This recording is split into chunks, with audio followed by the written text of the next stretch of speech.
السلام علیکم ورحمۃ اللہ وبرکاتہ۔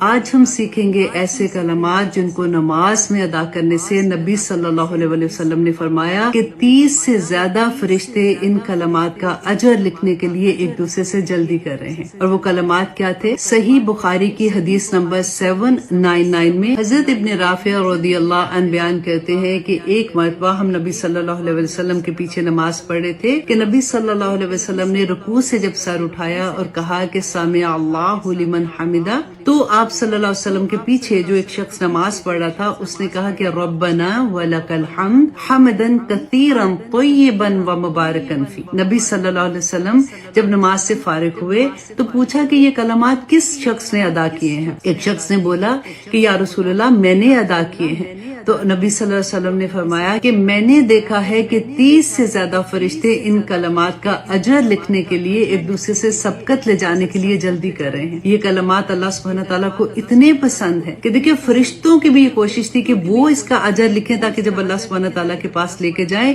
تو اللہ سبحانہ تعالیٰ اس کو دیکھ کر خوش ہوں۔ حمدن کثیرا طیبا و مبارکا فی۔ السلام علیکم ورحمۃ اللہ وبرکاتہ۔